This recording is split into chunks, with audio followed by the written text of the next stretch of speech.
Ever wondered why some of Hollywood's most gorgeous actresses never seemed too interested in the leading men? Well, maybe it's because their real love stories didn't involve a guy on a white horse, but a woman with great eyeliner and even better vibes.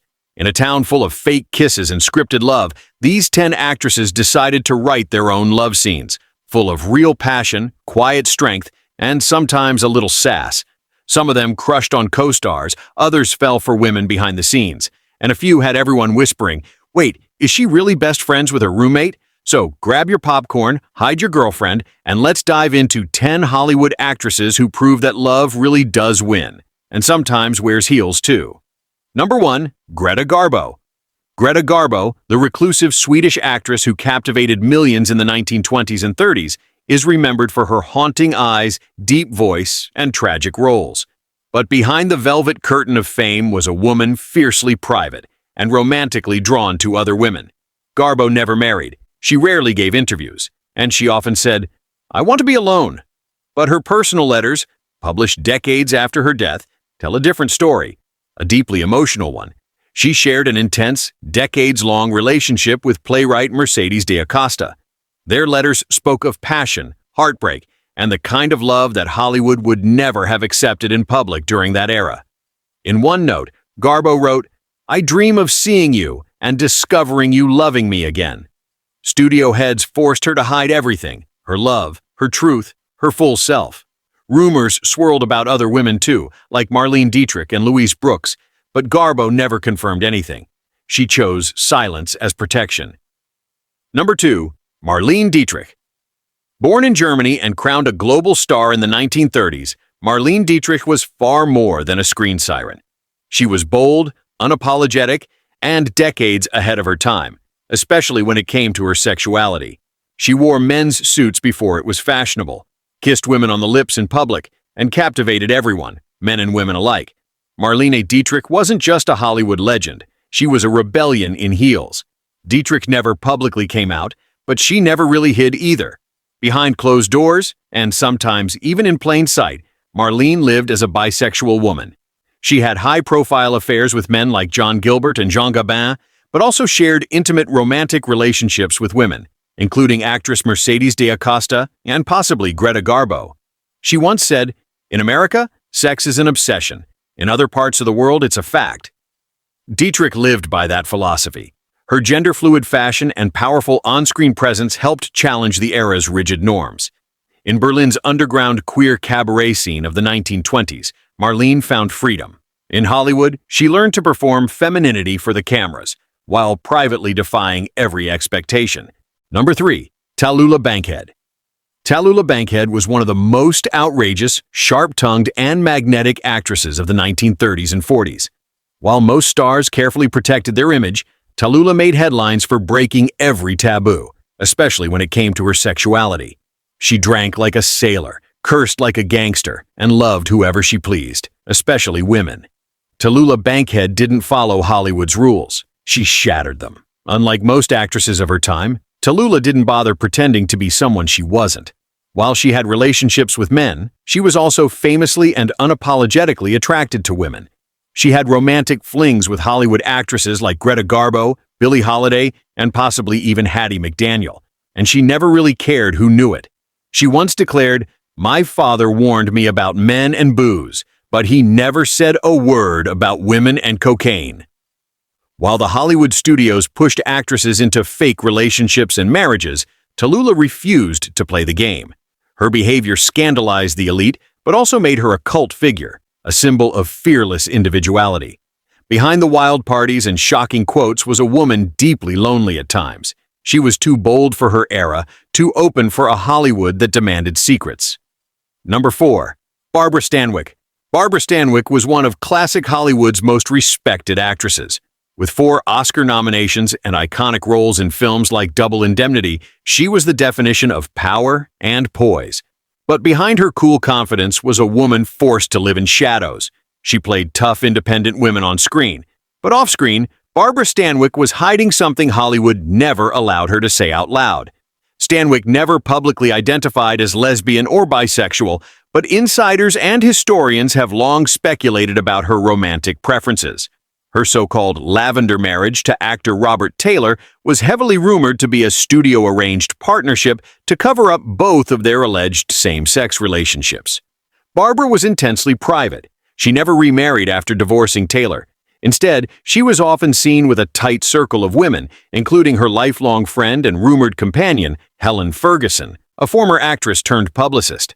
The two lived together for years, a quiet companionship many believe was much more than friendship. Studio memos, gossip columns, and posthumous biographies suggest that Stanwick was part of Hollywood's hidden sewing circle, a nickname for the secret lesbian and bisexual community among female stars. Number 5. Joan Crawford. Joan Crawford wasn't just a movie star. She was an empire. From Mildred Pierce to Whatever Happened to Baby Jane, she ruled old Hollywood with steel heels. But off camera, whispers followed her. Whispers about her love life, her private parties, and her true desires. She was the queen of the silver screen, glamorous, powerful, and feared.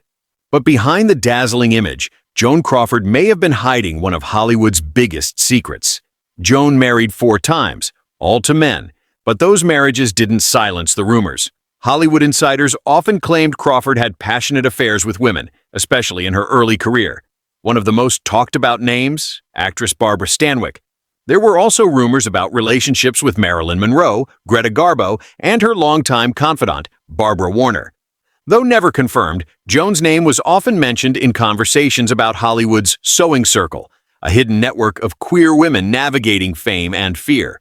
A 1935 confidential studio memo warned producers to cool off the gossip surrounding Crawford's alleged lesbian affairs, a sign that her reputation was a PR powder keg. Still, she moved with control, charm, and calculation. Publicly, Joan played the perfect star. Privately, she was always 2 steps ahead of a scandal. Number 6. Mercedes Diaosta. Born into New York high society in 1893, Mercedes Diaosta was a playwright, poet, and bold spirit who refused to live a lie. While old Hollywood was drowning in secrets, Mercedes lived her truth, openly loving women, even when it meant exile from the spotlight. Mercedes was unapologetically queer at a time when being openly lesbian was unthinkable, especially in Hollywood. She didn't just date famous women, she loved them. Her most famous and tragic relationship? Greta Garbo. Their decades-long love affair is documented in letters filled with longing, heartbreak, and silence. But Garbo wasn't the only one. Mercedes had romantic ties with Marlene Dietrich, Isadora Duncan, Ava Le Gallienne, and possibly Talula Bankhead. Her confidence was rare and threatening. She often wore men's clothing, smoked cigars, and refused to conform. Number 7. Kay Francis. She was the highest-paid actress at Warner Brothers before Bette Davis took the crown. But behind the satin gowns and box office hits, Kay Francis was quietly defying everything 1930s Hollywood expected of a woman. She was known for her relationships with men, but that's only half the story. Kay also had intimate affairs with women, something Hollywood insiders knew but never spoke of publicly. Biographers and historians suggest that Kay lived openly bisexual within her social circles, even if she had to hide that truth from her fans. Her private letters, diaries, and the observations of close friends reveal that Kay wasn't content to play the studio's game. She rejected the image of the obedient female star. She drank, cursed, and loved who she wanted. Her same-sex relationships weren't just rumors. They were real, meaningful, and deeply hidden from the press. As her career declined in the late 1930s, some believe it wasn't just age or changing trends, but her refusal to live in fear that pushed her out of favor. Number 8. Paty Kelly. In the 1930s and 40s, Paty Kelly lit up the screen with her comic timing, wisecracks, and bold energy. From vaudeville stages to supporting roles in films like Pigskin Parade and The Girl from Missouri, she was the funny friend, the quick-talking sidekick. But her real story was no joke. Unlike most of her peers, Patsy didn't hide her sexuality. In an era when being openly gay could destroy a career, she reportedly told gossip columnist Hedda Hopper flat out, "I'm a dyke, so what?" That level of honesty was almost unheard of. Patsy had a long-term relationship with actress Wilma Cox and moved in powerful private queer circles in Hollywood. But her openness came at a cost. Studio offers dried up, roles disappeared. She was blacklisted, not for politics, but for pride. Yet Patsy never backed down. After years in the shadows, she made a fierce comeback in the 1970s, winning a Tony Award and appearing in Broadway hits and cult films like Rosemary's Baby and Freaky Friday. Number 9. Clawudette Colbear. Clawudette Colbear dazzled audiences with her wit, charm, and timeless beauty in films like It Happened One Night and Cleopatra.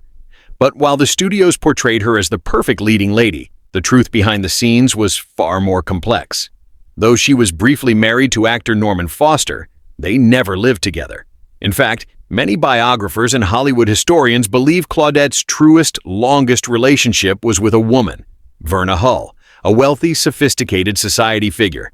The two women spent decades together, living side by side in Barbados and New York. While never publicly labeled as a romantic couple, they traveled as partners and were rarely seen apart. Those who knew them considered them inseparable. Hollywood, of course, remained silent. Studios worked hard to protect Colbert's image as a heterosexual icon. But within elite social circles, her relationship with Verna was considered an open secret. Claudette avoided interviews and fiercely guarded her privacy, leaving behind few clues. But the pieces of her story, the quiet companionship, the shared homes, the avoidance of men, all paint a picture of a woman who may have loved outside the spotlight. Number 10. Jean Aker. Jean Aker was more than just a silent film star. She was part of one of Hollywood's most scandalous early marriages.